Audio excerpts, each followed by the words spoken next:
afternoon. It's really wonderful to be here. I have so many fond memories of sitting in those chairs for the Friday control seminars not too long ago.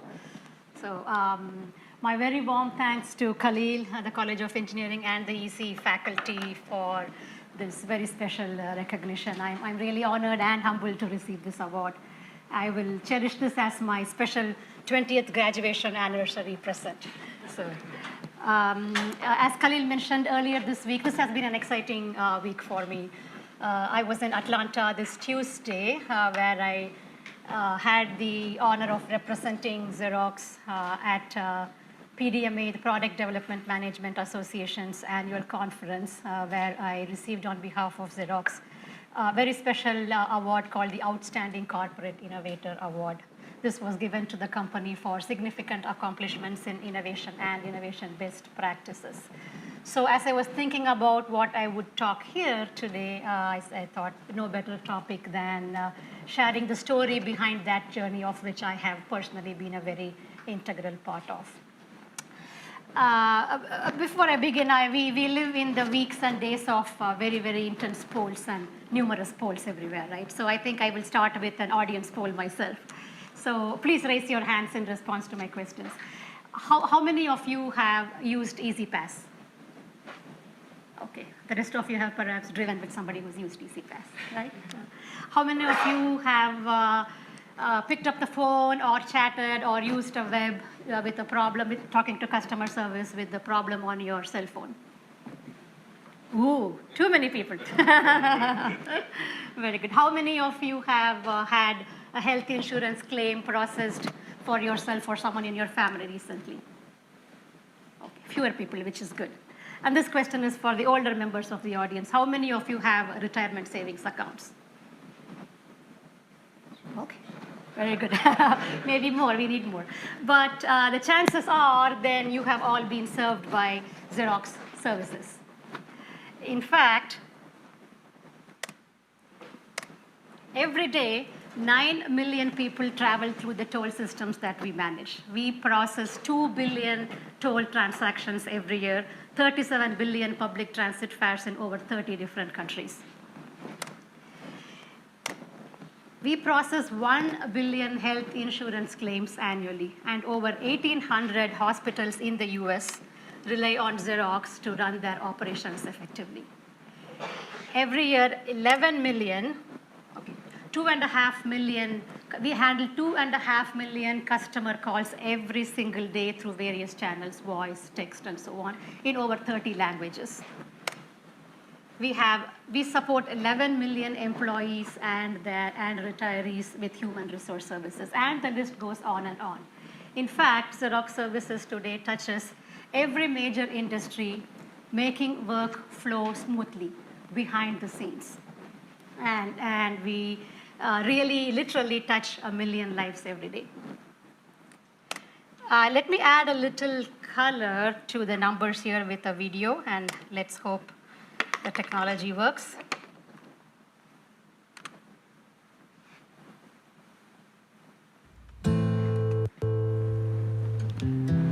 The world's becoming more and more connected, but that's also bringing new challenges. As more businesses operate at a global scale, they also need to provide experiences that are unique and personal. As systems become more open, they also need to be more secure. As big data gets bigger, so does the need for precise, actionable insights. Adapting to such challenges and helping businesses and governments, big and small, adopt new ways of working is what Xerox is all about. We call it business engineering. We bring our experience in imaging, business process, analytics, automation, and human-centric design to everything we do. We design and run complex systems and process billions of transactions for thousands of enterprises while bringing precision to each and every individual interaction. It's how we come up with meaningful innovations that make a real difference to our customers and their customers. So a dad makes his daughter's soccer game because of faster traffic. A nurse anticipates patient complications because of predictive care modeling. A teacher helps a struggling student because of personalized evaluation. A manager in Kansas City saves a client presentation in Kuala Lumpur. A working mom interacts successfully with her bank online. It's something we've been doing for over 75 years, starting with engineering the way the world shared information. And since then, we've engineered the way the world shops, learns, parks, publishes, serves customers, does banking, drives, crunches data, buys fast food, obtains mortgages, gets benefits, receives healthcare, and of course, works. We are Xerox. We're engineering the way the world works. So that was not a commercial for Xerox, but just to set the context for what I would talk later on. So then coming to innovation, right? Xerox, as some of you would know, has had a very long history and tradition of innovation. But Xerox's foray into business process outsourcing, as you just saw, all came with the acquisition of a company called Affiliated Computer Services a few years ago. Now, this company, unlike Xerox, it was a very strong company, a very successful company with a very rich portfolio of offerings and a very strong entrepreneurial spirit.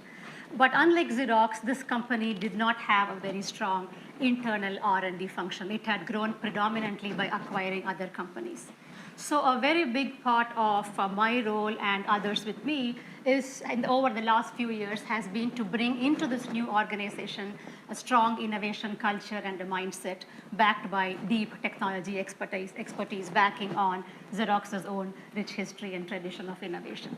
So this recent award has been a testimony to the success of those efforts, and I'm very happy to share with you some of the results of that journey and the lessons we have learned along the way.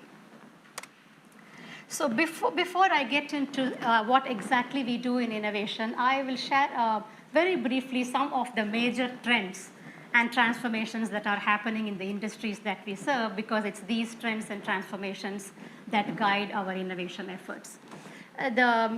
For the most part, since its birth, pretty much until recently, the primary lever for business process outsourcing, or outsourcing as you would know, has been a workforce. Low cost, predominantly offshore, which means all operations were predominantly manual, right? And now, as we know, labor arbitrage is the notion of low cost offshore destinations is fast disappearing. There really is no next India or next Philippines. At the same time, there have been a lot of advances in technology, low cost computing, AI, and many other such related technologies, which are creating viable options for human workers through software-based systems, where software runs most of the routine operations and supported ably by human experts. So the trend from manual and labor-intensive to digital and automated is a big change within the outsourcing industry. At the same time, also, most businesses and governments are looking for their outsourcing services providers, not just to help them manage their data, but to use all this data in this era of big data and analytics, to use all the data and turn it into useful insights and recommendations that can help them better serve their customers or grow their businesses. So there is a tremendous shift into providing value-added analytics. Alongside of these transformations happening within the outsourcing industry, pretty much every industry that we serve, whether it's transportation or healthcare, are also going through big changes. As you all know, with Uber and Lyft and ride sharing, mobility is now more about availing a service than about owning a vehicle. And autonomous vehicles and connected vehicles are literally around the corner here. In healthcare, there is a fundamental change in the business model itself, where we are moving from a fee-for-service-based model to an outcome-based model, which means that a doctor or hospital does not get paid for how many patients they see or how many times the patient visits, but for the quality of the care they deliver.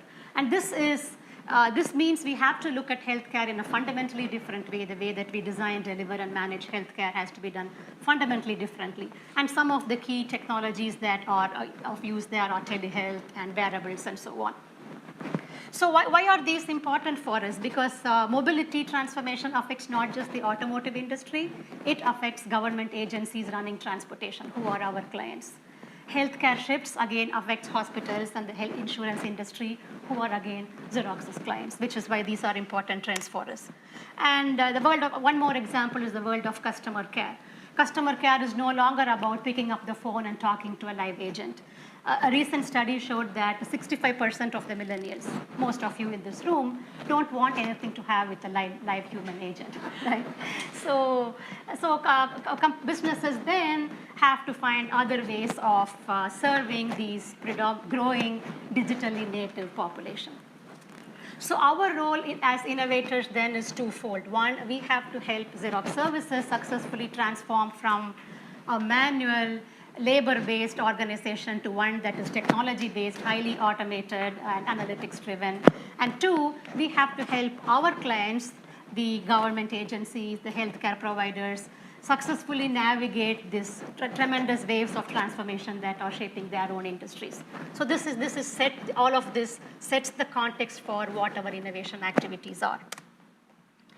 So at a very high level, our innovation, all of our research projects and innovation efforts can be broken into three main categories. I just talked about automation. The goal of that is to create touchless processes where software systems run anything that can be automated with human experts helping the software systems. And I have listed here some for your benefit. You can look through these slides later too. Some of the key competencies in our research labs in the US, in Europe, in India, key competencies that we are bringing to bear to solve problems in this area. The next area, of course, is analytics. We talked about that, and the whole notion of analytics, as most of you would know, is to transform data into actionable insights. And when we talk about analytics, it is not just big data analytics for us. We have a very, very strong competency in text, data, image, and video analytics. And I will show some examples of how we are putting these things in practice. And finally, personalization. Personalization, the idea is to make every customer touch point count.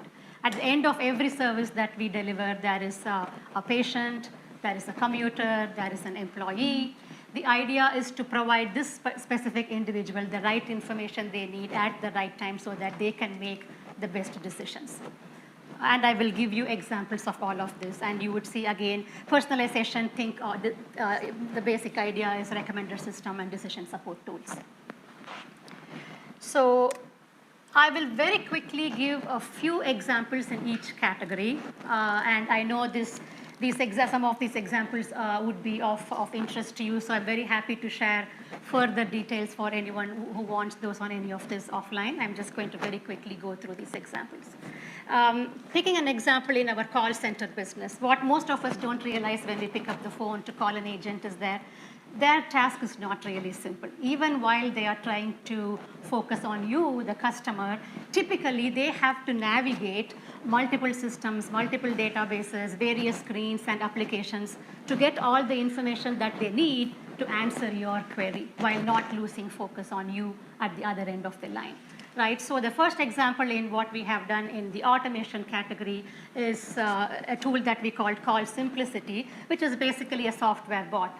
What it does is that it lets the customer's call center agent get all the information he or she needs at the touch of a button while the software bot does all the heavy lifting underneath. And the same idea has been applied not just for call center, anywhere where we have had manual rules-based processes that could be automated. Basically, this is all workflow modeling and at the simplest level, rule-based systems. The outsourcing industry calls this, the term that they use is robotic process automation. So you might hear the term more.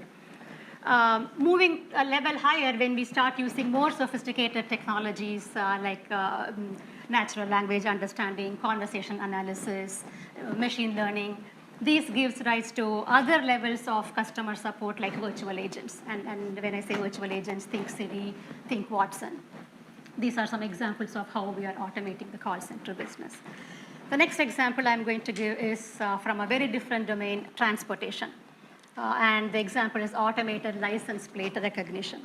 Now, I mentioned earlier that we process 2 billion toll transactions every year, right? And a very important capability that is required there is the ability to automate the reading of the license plate as vehicles are zipping through Easy Pass. It's quite a challenging problem because license plate comes in all forms and all fonts. It has to be run at a very wide range of driving speeds and at all kinds of weather conditions like this, right, in Michigan. So it is a challenging problem, and the license plates have to be read accurately. None of us would like to get a ticket for a trip we did not even make. We have had fundamentally relying on our capabilities in computer vision and image processing. We have developed the Xerox license plate recognition system, which has been a very, very successful innovation, both in terms of the business impact it had had. We have deployed this in many states in the US, and in terms of the patents and publications it has generated. Moving on next to analytics. Two examples from healthcare. One is fraud, waste, and abuse. Fraud in healthcare claims is a very, very big problem, costing the US government billions of dollars today. And finding frauds in these claims is a very difficult problem, again, because fraud patterns are not given. You have to find them as you go. There are many, many varied fraud patterns. So our researchers, and this is predominantly from our Palo Alto Research Center, they have developed very sophisticated and successful techniques using techniques like outlier analysis, geotemporal reasoning, geospatial reasoning, temporal analysis to detect faults in healthcare claims, which again has been implemented in several states in Medicaid management systems. Another example in healthcare also for hospitals is the Juvo care performance system. Basically, this is a workflow and analytics system that helps hospital administrators collect massive amounts of data all the way through a patient life cycle, from the time the patient is admitted to the time they are discharged and perhaps even beyond, and use that data to not only help the individual patient, but also improve the overall operations of the hospital. Some examples of analytics that we are adding there are predicting the likelihood of readmission, predicting chronic disease progression, and the onset of emerging complications, to give you some examples. The next one in transportation, and I will do a little bit deep dive on this, is again another detection problem, this time not of license plate, but of the occupants of a vehicle. And this is important for enforcing high occupancy vehicle and high occupancy toll lanes. So we need the ability to, using infrared imagery, to be able to accurately find the number of people in a car. And the algorithms we have, a system that we have implemented has a very, very high level of accuracy. As you would see here, it's also won us many industry awards. And yes, our system can detect humans from dummies and teddy bears and even cutouts of your favorite political candidate. So, the third area is personalization. Personalization, as I said, is recommender systems, decision support. Some examples are how we help patients, particularly the elderly and the less literate, in understanding the importance of their medication. Why should they be what are the implications of taking the medication, the implications of not taking it, the costs involved, so on and so forth, through what is called as a medication adherence counseling system. So the idea is to provide information to that patient, the precise information that particular patient needs, in a manner that that person is able to easily absorb the information. And again, we're thinking elderly people and the less literate here. Another example is in private health exchanges, giving employees and retirees the precise, many of you will not be familiar with this, but giving them the information that they need to make the right health and benefit choices. Third example is again in transportation.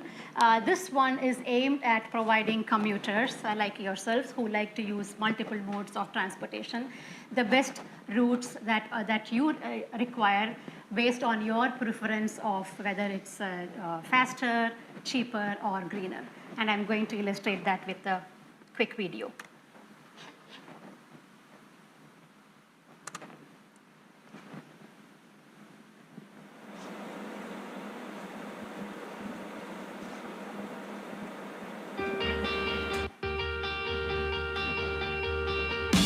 The GoLA app is super easy to use. You can set your personal preferences, including which transportation options you would like to see in your trips before you enter your destination. Trips are labeled as cheapest, fastest, and greenest, so you can choose an option that is best for you. What makes this app unique is that when I was using this app, I was able to plan my trip from my couch before I left the house. So if you see that the metro at a certain time of day will take you a quicker amount of time to get from Long Beach to LA, you're more viable to doing that and planning, accordingly. In addition to making it easier to get around Los Angeles, GoLA will help transportation officials design more convenient services such as new bus stops when we have a better understanding of where people want to go in the city. Every few weeks, we'll be updating the app. First, we will introduce bookings and payments. Then we will add a scorecard so you can see how much you spent or how many calories you burned relative to your Facebook peers. Download the app from the Apple or Google Play Store today.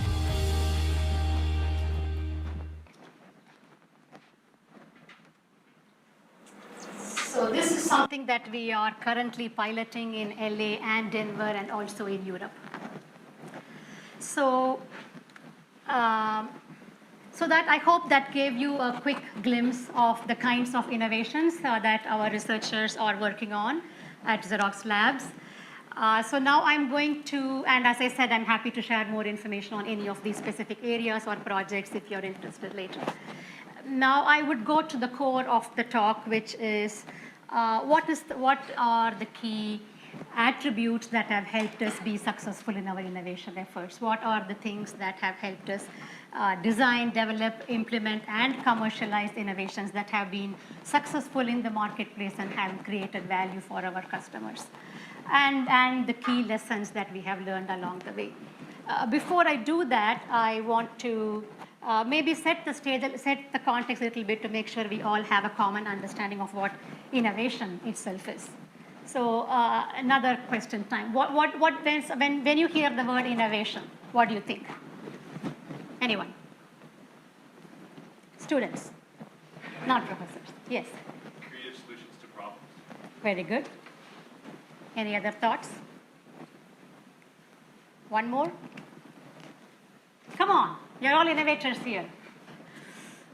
Good marketing. Good marketing, okay, very good, yes. Identifying a market problem and innovating to provide a solution. Terrific, very good. So a lot of times, people equate innovation and invention. But really, these are two different concepts, at least in the world of business and technology, right? Invention is creating something new, a new idea, a new product, a new service. But innovation is taking that idea and creating value with that to solve a customer problem, right? It can be creating societal, it's taking that invention and translating it into something tangible that creates societal value or commercial impact. Edison's innovation was coming up with the first durable, practical, economical light bulb from the invention that already existed. Xerography was the invention. The first commercial photocopier, the 914, was the innovation, which, by the way, had to be shipped with a fire extinguisher at that time. So, something we need for our smartphones today. So my favorite analogy in innovation versus invention, which might appeal to some of you, is innovation is giving birth to a child full of promise. Invention is giving birth to a child full of promise and hope. Innovation is nurturing that child, guiding and growing that child to achieve his or her full potential in the world. So the next thing about invention and innovation is new. Innovation doesn't necessarily have to be new.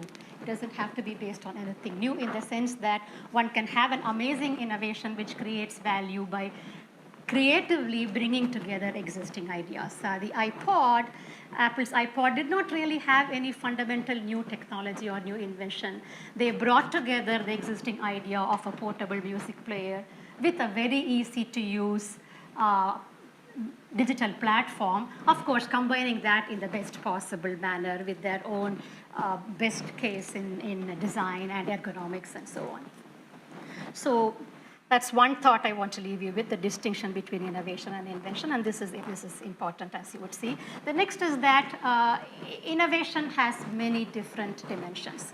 When we typically talk about innovation, we think about the new product, the new service, the cool gadget, right? But that is only one type of innovation, which is the what, the product innovation. As this framework by Robert Walcott, he's from the Kellogg School of Management.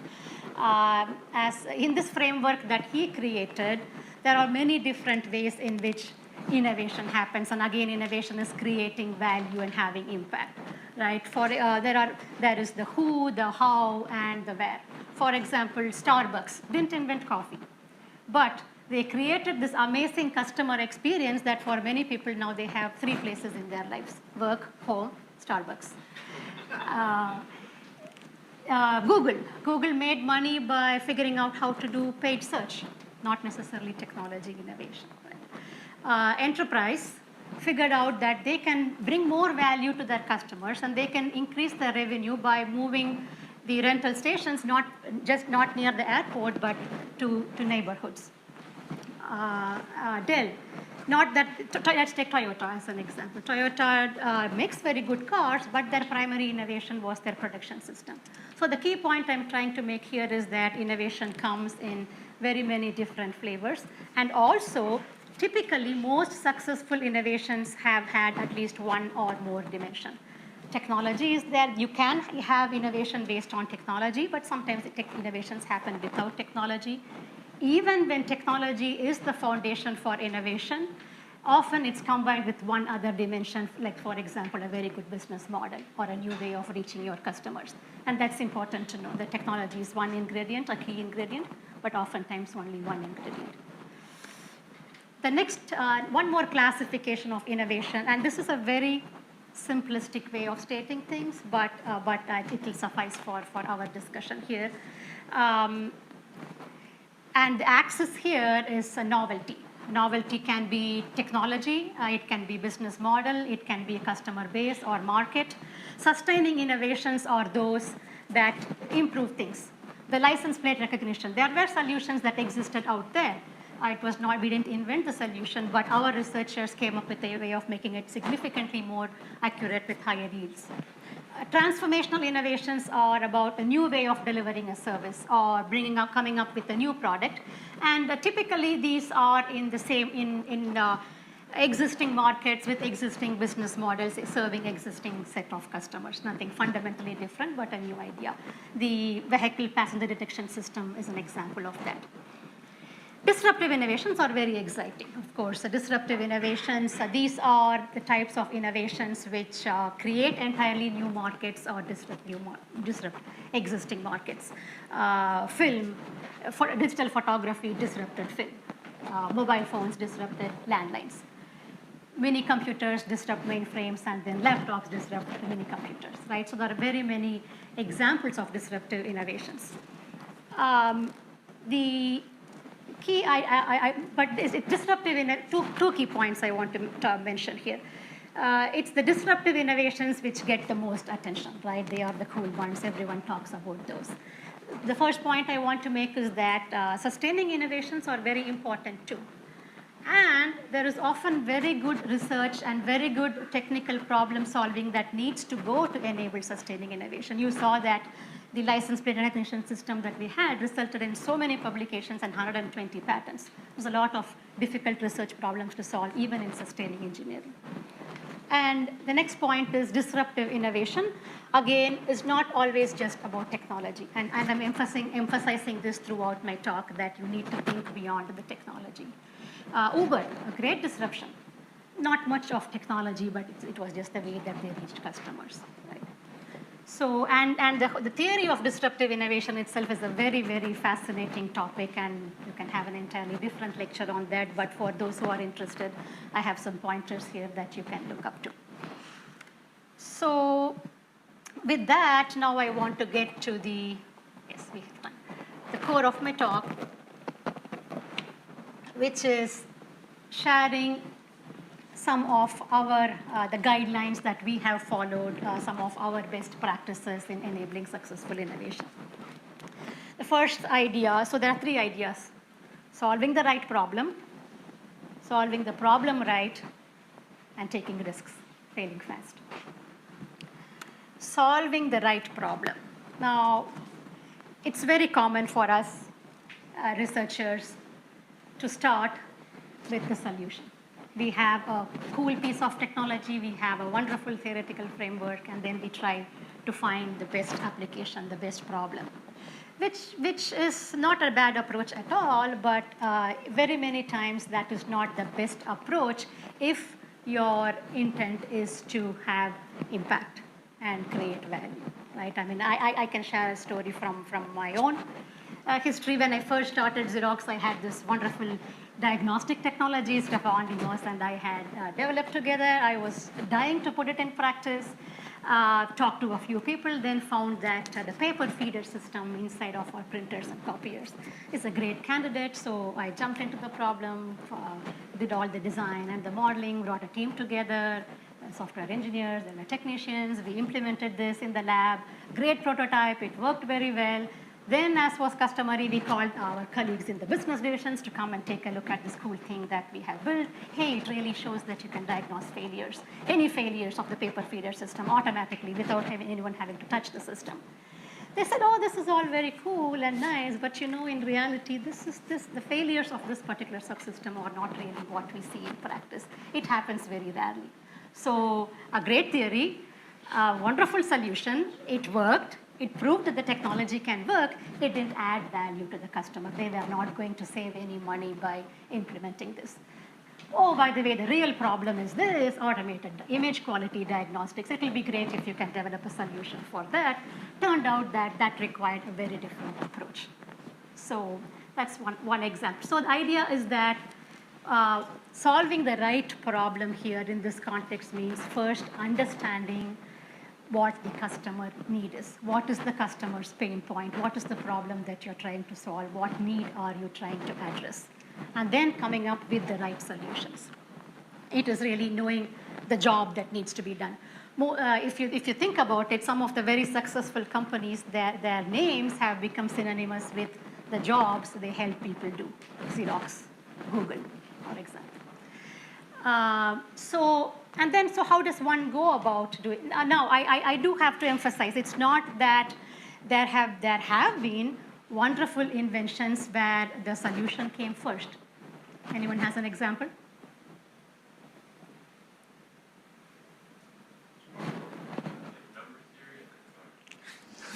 Okay, very good. I was thinking of lasers. Lasers, right? I mean, the lasers were first invented. It was a solution looking for a problem. There was really no need. There was no one asking for the laser to be invented because they had a problem to be solved. But look at the applications it has developed today in all kinds of disciplines, right? In military, in medicine, laser printing. So there are cases where the solution has found the right problem and has had tremendous impact. But typically, that is not the case, and it is a very hard approach too. And most of the successful innovations have taken the alternate route: start with the need and then find the solution. So how do you do that? This is really the art of listening to, and I have to speed up here. Listening to the customer. There is an art to listening as well. So some customers are able to precisely communicate their need, and sometimes customers are not. Ford is famously quoted to have said, if I had asked my customers what they wanted, they would have told me I want a faster horse. But really what the customer needed was an economical, practical way of getting from point A to point B. So in talking about the science, in Xerox we have a practice called ethnography. Many of you may be familiar with it. It was pioneered by Xerox PARC. Ethnographers are typically part of our research staff. Many of them do not have a technical background, but they are anthropologists, sociologists, psychologists who work very closely with our researchers. And their job really is to observe people in their naturalistic surroundings, when at work, at home, depending upon the problem that needs to be solved. So, and then by their observations, they gain insights into what the real problem is. So to give you one example, we recently launched a solution called CitySight, which was to help police officers in guiding them to the right parking spots and also helping them to solve their public safety problems. I wanted to share a little bit more about that application. I'm not going to have the time to do that, but basically our researchers found the right problem by working with the police officers, driving with them in their cars as they went on their beats. So it gave them the insights into what the police officers really wanted and what their problem was. Likewise, we have our ethnographers working with nurses and doctors in the hospitals. We have had researchers working in schools with teachers to really observe people in their natural surroundings and then find out what are their real problems, where does technology help, where technology does not help, and what are the barriers to adoption of technology. Another thing about solving the right problem is the customer going to pay for this? Unless there is a customer who's willing to pay for the idea, however brilliant the idea is, it will not have commercial success. And typically, the way one solves this problem is through market research and building business models and so on. Of course, they cannot happen at the very early stage of the research, but before you get too far, you need to have an idea of what the customer is willing to pay for the solution. It is customers will often say, people might say that they want a Ferrari, but they would really only be willing to pay for a Camry, right? So understanding the difference. This again is a very, very common problem researchers run into. They talk to their business division colleagues, they talk to customers. The customers say, this is a cool idea, this is a very neat idea, and the researchers come back and think that the customer really wants this. They may want it, but do they need it? They will only pay for what they need. So that's something to be cautious about. The next thing is solving the problem right. This is where we spend a lot of our time as researchers and technologists, right? This is building the solution to the problem. This is, and research and technology development are critical elements to solving the problem right. But I want to emphasize again that it is not sufficient to just have the right technology, and innovation does not happen in the lab. As I mentioned just a few minutes ago, the best way to ensure success of innovation efforts is to make your customer an integral part of the innovation process, all the way from ideation through design to testing to launch. And this is a practice that we adopt very fervently in most of our activities that we do, as I said before, with ethnographers, with other researchers. So making the customer part of the process throughout the cycle. And of course, following a very rapid agile process in terms of we don't try to solve all the problems at the first go. We don't try to have the most fanciest algorithms or all of the best features. Build something, put it out, test it with your customers, get their feedback, improve, and go on. Very quickly, I think the notion of, some of you might have seen this graph. The idea is to make sure that you keep the customer in mind, the customer need in mind all the way from, in this case, you see what the customer actually wanted or needed and what was actually built for the customer. So the core point here is that think customer, think customer, think customer, think about their need. Technology is a very critical piece of the puzzle, but one piece of the puzzle. So yes, really, so successful innovations bring together technology expertise, understanding of the human behavior and context, and the business model. The last point is taking risk. This graph here is the result of studying very many different R&D labs over a long period of time. And what it tells you two things, right? That very, very few projects really have big payoffs and the golden geese, right? And these golden geese ideas are the ones which are most difficult to justify to an investor, to a business division early in the stage, because we don't know if they are going to pay off. But it is these golden geese ideas, again, that make for the lack of success for all of the other investments. Xerox's laser printer pretty much made up for all of the other inventions that we did not commercialize many, many times over. It made billions of dollars for the company. But what does this also tell us? It tells us that innovation is fundamentally about taking risk. Right? If you want to push the boundaries, if you want to dream the impossible, it means you have to take risk. Individual innovators have to take risk. A corporation that is focused on innovation has to have a culture that fosters taking risk. And you have to take risks smartly, right? I mean, take risks where the reward is high, not where the reward is going to be low. So taking risks also means that you learn to embrace failures, right? This quote from the former president of India, who was also an aerospace scientist and the leader of India's very successful space program. Space industry is one where we know is failures are very common. If the quote from him says that treat every failure as a learning experience. And any innovators from Edison's time to Jobs' time have told us the same thing. Take risks and treat failures, every failure as a learning experience. But again, like you take risks smartly, you also have to fail smartly. And failing smartly means failing fast, learning, and moving on fast. So again, these notions of agile design and agile development are some of the techniques that one can practice to fail fast and move on. So in summary, innovation is wonderful, exciting, but turning ideas into successful innovations can be challenging. It can be done, it's challenging.